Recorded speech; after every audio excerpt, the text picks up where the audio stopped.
Welcome everyone to the January office hours. I hope everyone enjoyed the snow yesterday and stayed safe, and kind of a nice day off in the middle of the week. Although I'm very confused now because it it threw me off a day, so I'm still operating on Wednesday. Welcome. And I would like to encourage you at any point in time, if you have a question, just unmute yourself or put it in the chat, please.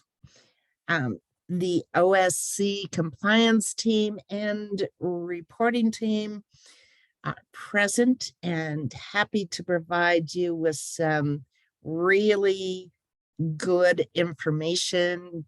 We have a couple of exciting updates today, although I do think it will be somewhat of a shorter meeting, depending upon if y'all have tons of questions or not.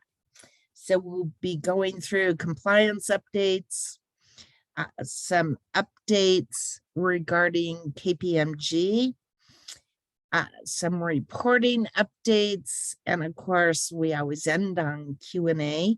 And Stacy is reminding you, please, to check out our website and favorite it, keep it in your cache of good places for resources.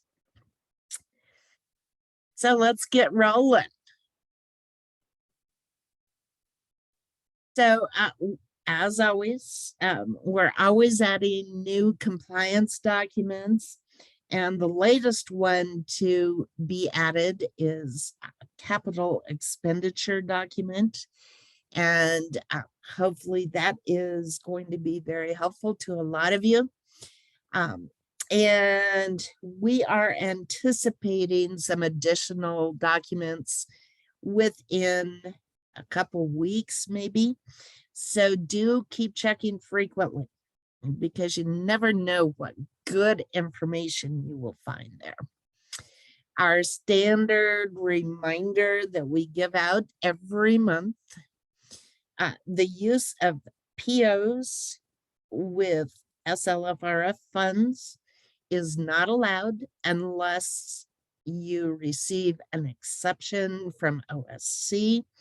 Examples of some typical exception would be if there is a state purchase agreement in place, and to be able to get that discounted price, you have to use a PO. Then of course it's okay.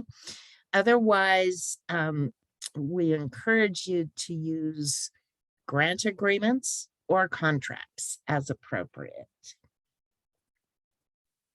Oh, great. Yes, some new documents that should be dropping soon.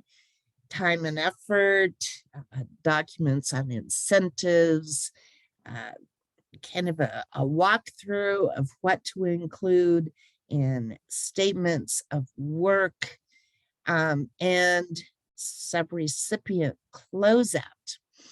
And I know many of you are probably saying it's way too early to think about closeout, but actually we do have some programs that are wrapping up. And so we hope you find it beneficial. Now on to our major announcement of the day.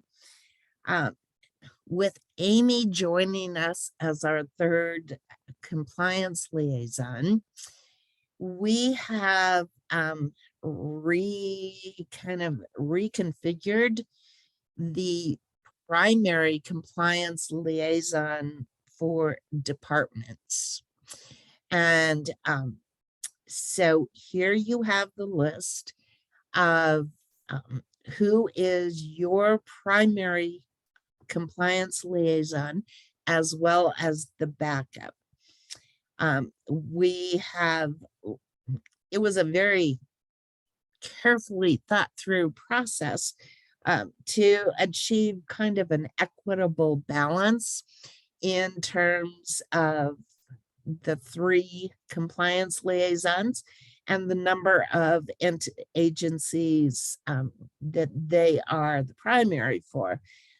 As you know, during the last several months, it was Ernie and I picking up all of them. And so we're so happy that Amy is with us and is now taking over a number of agencies. If you have any questions about that, let us know. And we have also been sending out emails for all those agencies that have transitioned to a different person. So let us know if you have questions. Now, gosh, here's some other exciting news. We have filled up the February Grant Summit training. The March 1st and 2nd Summit training is really almost full. So we have added new dates. Oh, Gina just said, whoops, March 1st and 2nd is full. It's not almost anymore, it is full. So we added new dates. And so the 3rd training summit will be March 22nd and 23rd. Registration for that will be coming later today or first thing tomorrow. And you do have to register for it because space is limited. The first day will be kind of SLFRF 101 overview. We'll go through subrecipient monitoring, procurement, and grants. And the second day will include supplanting and 2 CFR 200 requirements. Also a reminder, fraud, waste, and abuse and duplication of benefits training is coming up the week of March 13th. It is mandatory that each department attend. The training will be provided by KPMG, but it will be very specific and tailored to each individual agency.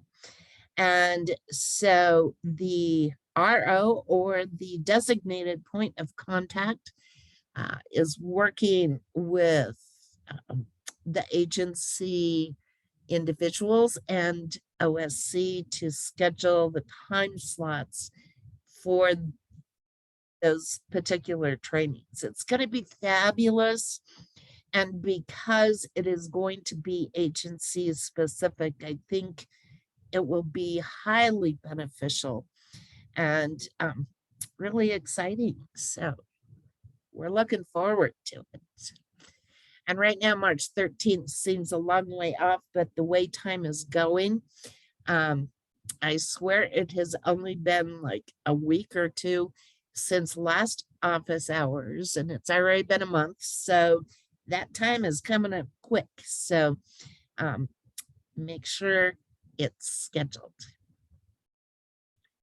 Now, Stacy is going to talk about other KPMG news and updates. Thanks, Gail. Just some continuing efforts are ongoing with KPMG. So they're in the process right now of wrapping up the transaction level monitoring that they did for fiscal year 22 expenditures. So they are actually just today, I've got the first 3 draft monitoring results reports. So I have not had a chance to look at those yet, but they're going to start trickling in over the next 2 weeks. So once I've had a chance to look at those, then those will be emailed out to the RO or the point of contact for your review, and then we will schedule individual meetings as needed to go through all of the results. Some agencies, there's been some back and forth asking for additional backup documentation, or KPMG's had some follow-up questions based off of the documentation that's been provided. So they're continuing to wrap up the review of all of those documents and complete the monitoring report, the draft monitoring report. So I anticipate that all of those draft monitoring reports should be out probably for review at the department within the next 3 weeks at the latest. So if you haven't gotten yours, don't worry, nobody has yet. Like I said, I just got the first draft of 3 reports this morning. So those will probably be going out to the agencies either tomorrow or Monday. So, and then the rest will start trickling in right after that. As long as KPMG is doing that, shifting gears, we've been talking for a couple of months that my team is working with the departments to implement the recommendations from the earlier risk assessment and guidance review checklist activities. So we're in varying stages of those meetings. Couple of agencies, we've had the kind of the first kickoff meeting. Other agencies were 2 or 3 meetings deep already. So just want to thank all the agencies for their continued support and partnership and collaboration as we move through and try to implement these recommendations. One of the things that came out of that guidance review activity and risk assessment activity were changes that the OSC needed to implement to our main SLFRF reference guide.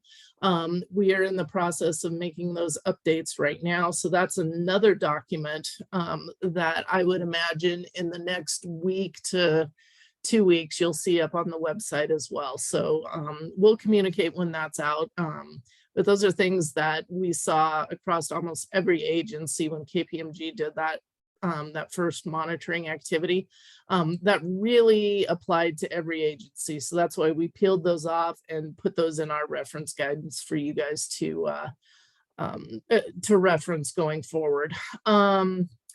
I've also been working with a small handful of departments and their recovery officers to identify any additional monitoring needs, whether it's subrecipient monitoring or other needs related to direct to agency recovery funds. If you are an agency that received direct to agency funds and you want to have a discussion about some help related to monitoring of those awards, reach out to me. We can set up a discussion with KPMG and work with them to get a scope of work and an estimate to do some additional work. So like I said, that's ongoing with 3 or 4 agencies right now. We also just right before the holidays asked KPMG to develop some additional expenditure category checklists. Those are being developed right now. We're going to start seeing those draft checklists hit the streets probably next week. And those will be done by the end of February. So we've got about 16 or 17 expenditure category checklists that we asked KPMG to further kind of develop to help programs when they're implementing projects under those expenditure categories. So I think those are going to be really, really helpful for the departments. We may be reaching out to some of the departments to get some feedback on those checklists, just to make sure that we're capturing everything that's needed to make these as useful as needed. So be on the lookout for those. And then Gail did mention the fraud, waste, and abuse and duplication of benefit training in March. Like she said, it's the week of March 13th. Those are 2-hour trainings per department. As Gail mentioned, it is mandatory. It is going to be in person. And so if you haven't scheduled those, please reach out to either Amy, Ernie, or Gail to get on the calendar for those. We're going to take a look at your projects. and provide potential areas of risk as well as areas of potential duplication of benefits. So that's why we're not just doing one overarching training for all departments. We really wanted to take this opportunity to kind of tailor them a little bit for your agencies to make it more useful and everything. So if you're not scheduled, let's get that done. It is going to be in person at DPA, so that's another reason we want to get them on the calendar sooner than later.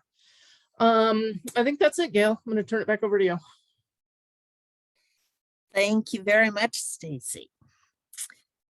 And now reporting updates. And I think probably Gina, are you doing the updates? Yes, Gail, thank you. Great. Can you hear me okay? Yes. Awesome. Thank you so much. Good afternoon, all. Just a couple of quick items coming out of the reporting team. As you all are likely aware, if you've submitted your reports, both your financial and your performance reporting that we do to Treasury, those were due already. January 9th was the due date for the financial, and then January 17th for the performance reporting. So OSC team reporting team is hard at work reviewing both of those reports that have been submitted. They'll be reaching out if there are any questions related to the submission of those reports. As always, we'll have some key highlights and trainings regarding the submitted reports in our upcoming office hours and or subsequent just one-on-ones with the agencies as necessary. And that's typically done by way of your OSC reporting contact or specialist there. There is a little bit of a change in our process this reporting period that we just wanted to make everyone aware of. As part of our process, we will be entering all the information into the Treasury portal.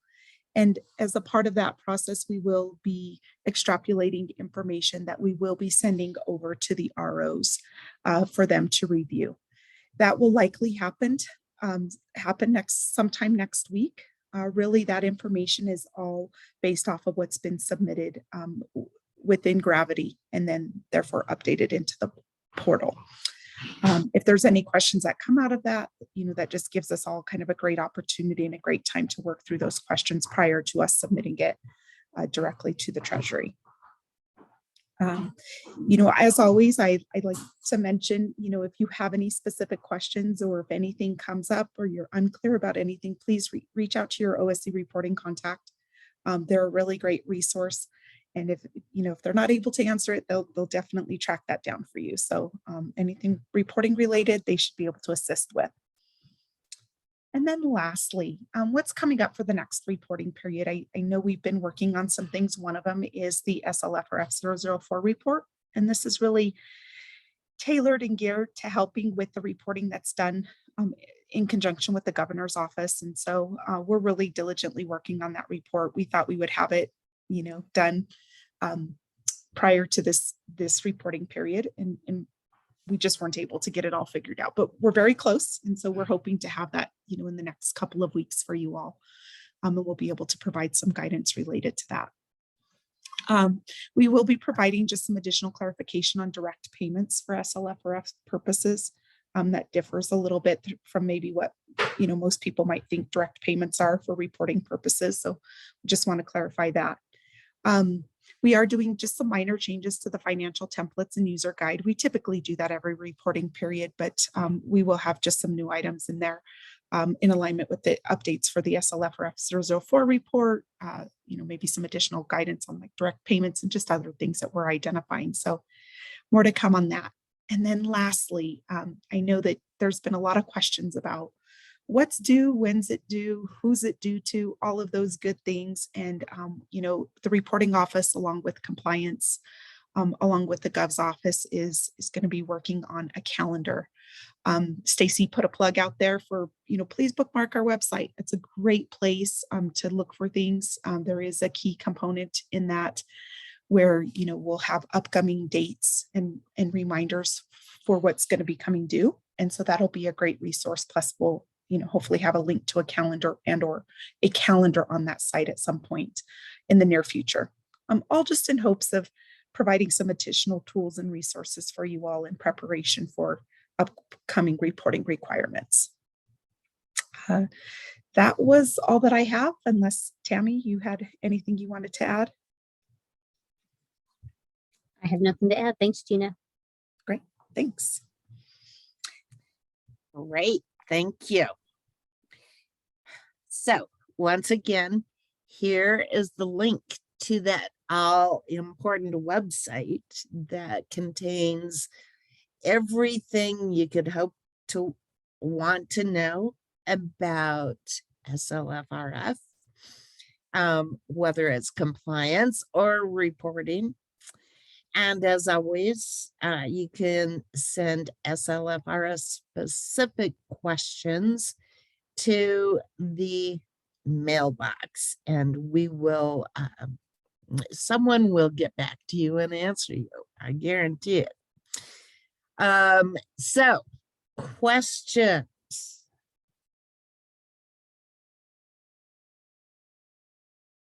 Anybody?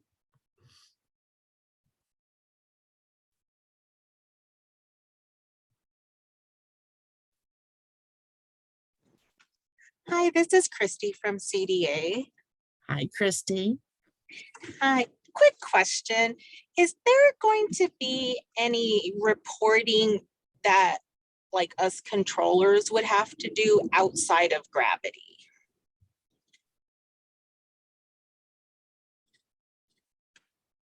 Gina, Tammy? I was gonna say I could take that one. Sure. So for federal reporting, for the quarterly reports, no, that is all accomplished via gravity. There is an annual performance plan and report also for SLFRF that the governor's office handles the bulk of that activity. So there may be some items they ask for in conjunction with that, but the governor's office also asks for monthly data in Salesforce for SLFRF projects, along with state stimulus and direct federal related to COVID. So the governor's office also is asking for some reporting for different purposes than we are. Excellent. Thanks, Does that help, Tammy. Christy? So, I think it's probably more year-end stuff when we're, I think, reporting like K1, right? Yeah, so I'll touch base on it at the end of the year.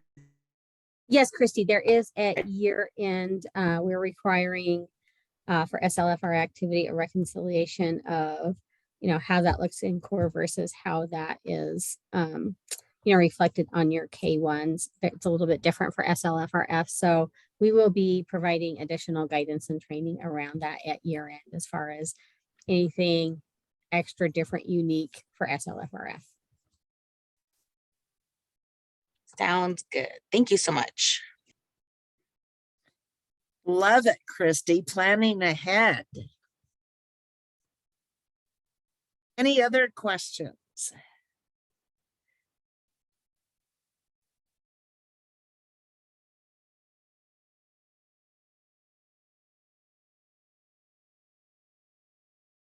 Okay, hearing none.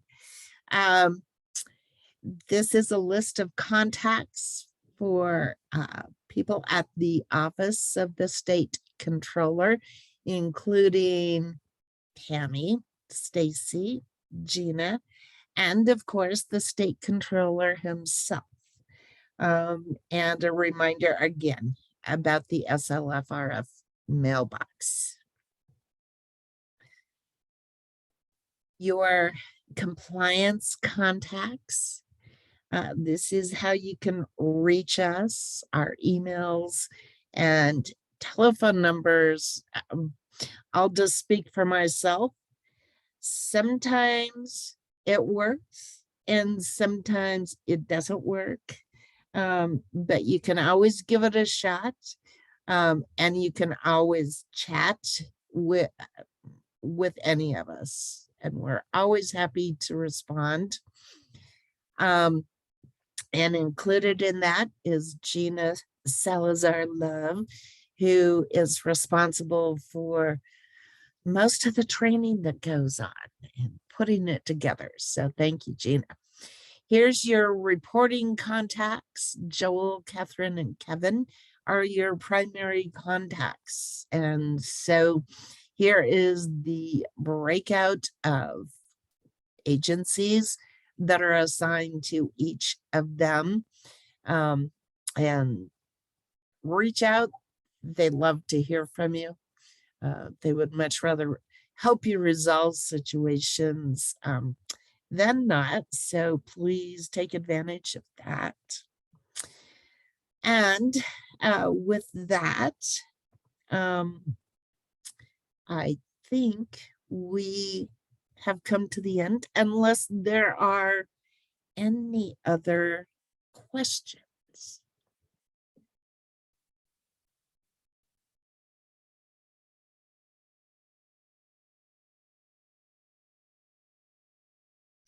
Hearing none, we are happy to give you back 30 minutes of time. And a reminder, the next meeting, February 16th. And I'm certain it will be here like in 3 days or something like that. But until then, be safe, be well, and don't hesitate, reach out. We're here to help in any way we can. So thank you very much to all of you for being here. And we look forward to meeting up again in February.